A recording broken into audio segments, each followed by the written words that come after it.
با عرض سلام خدمت شما دوستان عزیز. امروز در خدمت شما هستم با درست کردن یک کاردستی دیگه. این گل لاله کاغذی. برای اینکه این کاردستی رو بتونید درست کنید نیاز هست که یک برگ کاغذ داشته باشید که به رنگ قرمز و یا زرد یا هر رنگی که دوست داشتید، به خاطر کاردستی برای گل برگش و برای ساقه.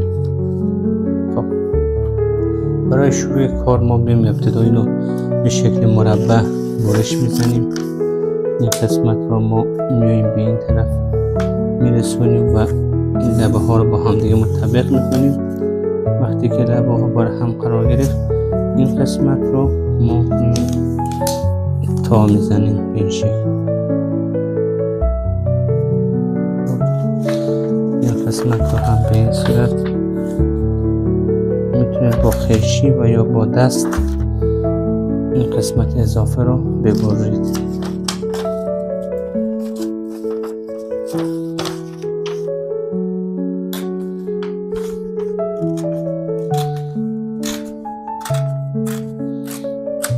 خب دوستان عزیز، ما حالا مربع ما درست شده.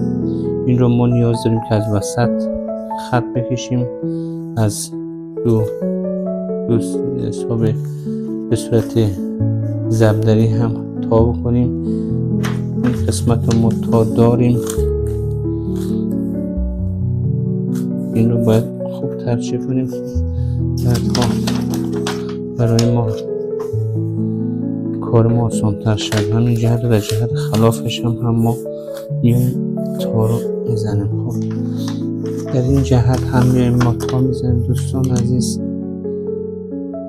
این گلی که به این شکل ما درست میکنیم میتونید به عنوان کاردستی در خانه داشته باشید، میتونید در مجالس محافلتون درست کنید، حتی میتونید که در ابعادی از اون بر روی هدیه‌تان، کاغذهای هدیه یا کادوهایتون قرار بدید و در واقع بسیار استفاده داره.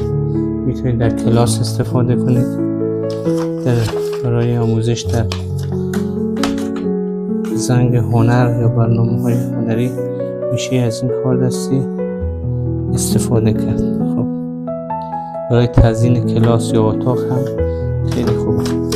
خب ما حالت جمع شد ضرب و داریم به این صورت و حالت جمع هم ما همین کار رو انجام میدیم. خب برای این کار ما میبینیم قسمت رو به اون طرف میرسونیم و تا میزنیم.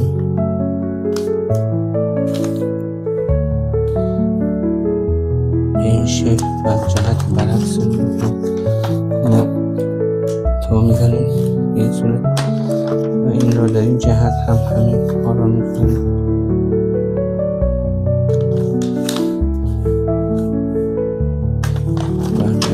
برعکسش هم تا میزنیم. خب دوستان عزیز، خب ما در اینجا این خط ها رو داریم. ما کاغذ رو به این شکل میگیریم. ما نیاز هست که قسمت رو به داخل ببریم و این مثلث و این مثلث پشت ما نیاز داریم. برای این کار باید این دو قسمت باید به هم نزدیک بشه. ما به خاطر همین ما از دو طرف خم زدیم، به خاطر اینکه تا زدن ما آسون بشه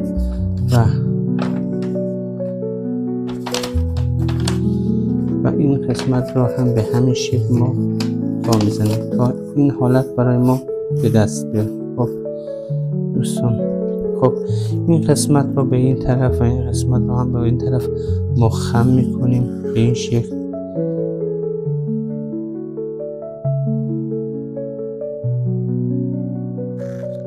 دوستان من سعی میکنم که هر روز و یا اگر هر روز نشد یک روز در میان برای شما کاردستی بذارم و شما تقاضا دارم که کانال ما حمایت کنید تا دیده بشه و از این کاردستی ها هم بتونید استفاده کنید. خب دوستان عزیز، ما اینجا خم کردیم، هم از این طرف هم از اون طرف و این طرف کاغذ رو برمیگردونیم، این رو هم به این طرف و اینجا رو هم به این قسمت خم میکنیم. خب این رو به این شکل خم کردیم، این قسمت رو هم خم میکنیم.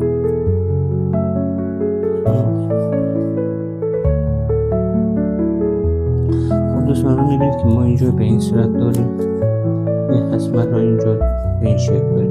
خب برای اینکه ادامه کار رو بتونیم پیش ببریم نیاز هست که این قسمت رو داشته باشیم، قسمتی که ما این بریدگی رو نداریم. پس یه ورق به این طرف میزنیم، در این قسمت هم چون این قسمت بریدگی وجود داره یه ورق هم به این طرف میزنیم به این شکل.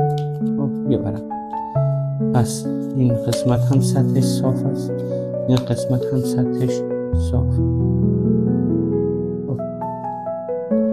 خب اینو این صورت، این قسمتی که بریدگی داره، این در واقع این شیارها و فاصله ها بینش هست، در قسمت پایین قرار میدیم. این قسمت هم که باز هست ولی این قسمت بالایی بسته است. پس این رو قسمت پایین قرار میدیم و ما این رو به این طرف و این رو هم به این طرف خم میکنیم و به این شکل و این رو هم به همین صورت خم میکنیم. در اینجا لازمه که ما بیاییم این رو در داخل این قسمت قرار بدیم. پس این شیارهایی که گفتم به خاطر اونه که ما نیاز داریم که یک قسمت مقابل رو در داخل اون طرف دیگه قرار بدیم به این صورت. خب این از قسمت پایین هم از قسمت بالا در داخل این قرار گرفت. این رو برمیگردونیم و همین کار رو به این طرف هم انجام میدیم. ابتدای قسمت رو خم میکنیم، بعدش این قسمت رو هم به همین شکل خم میکنیم. خب این قسمت رو هم در داخل طرف مقابلش به این صورت قرار میدیم. خب ما الان به این شکل به این صورت داریم. الان این قسمت قاعده گل ما میشه و این قسمت رأسش هست و ما برای اینکه این رو ادامه کار رو داشته باشیم نیاز هست که با احتیاط این قسمت ها رو بگیریم و این قسمت باز شد دوباره اینو باید در این قسمت قرار بدم. به این صورت این رو بگیریم.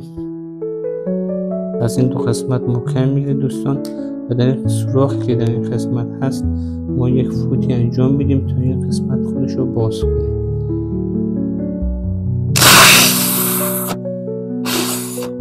خب ما همین میخواستیم دوستان عزیز. اینجا باز که باز اگر شد دوباره در داخل این قسمت قرارش میدیم. اینجا هم ما این قسمت ساقه قرار میگیره و این قسمت هم بالای غنچه است. ما میایم از این قسمت اینجا رو به آرامی باز میکنیم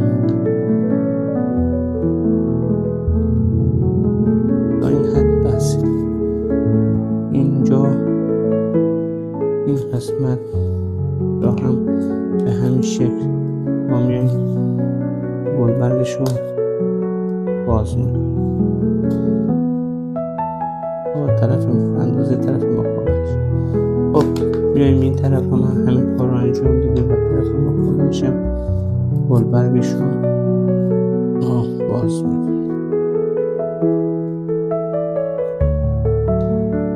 گل بسیار زیبا و قشنگه. از این گل لاله میتونید برای تزیین استفاده کنید و خیلی هم شیکه. خب ما گل رو داریم. خب برای اینکه ما بخوایم ساقه‌اش رو درست کنیم نیاز به این داریم که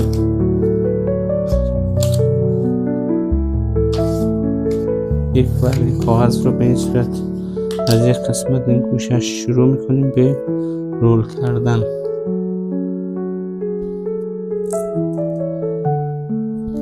ما از این قسمت این رول میکنیم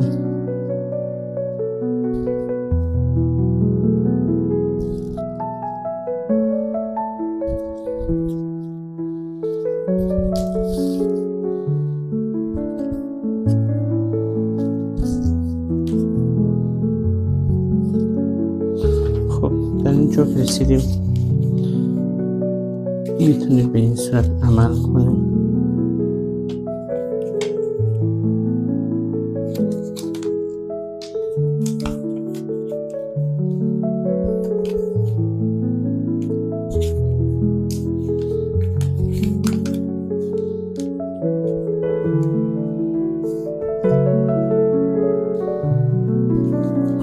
این قسمت که رسیدیم ما از چسبمون استفاده میکنیم. در این قسمت ما چسب میزنیم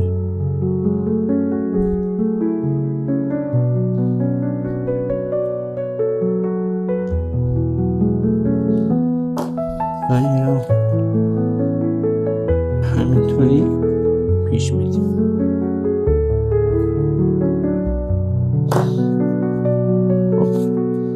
ساقه ما به این شکل آماده میشه. این ساقه رو ما ابتدا برگش هم درست میکنیم. این رو به صورت به این شکل تا میزنیم و با قیچی این قسمت رو میبریم و این قسمت هم شکل برگ درست میکنیم. خب نیاز هست که یک مقدار بهش انحنا داده بشه. به این شکل میتونیم انحنا بدیم براش و این قسمت رو هم ما میایم چسب بزنیم برای که روی ساقه قرار میگیره. خب وقتی که ما این رو در داخل این گلمون قرار دادیم این قسمت برگ رو هم روی ساقه تثبیت میکنیم. ببین دوستان به همین سادگی و قشنگی کارمون انجام شد. یک گل کاغذی زیبا من چند نمونه دیگه هم درست کردم. ببینید دوستان اینها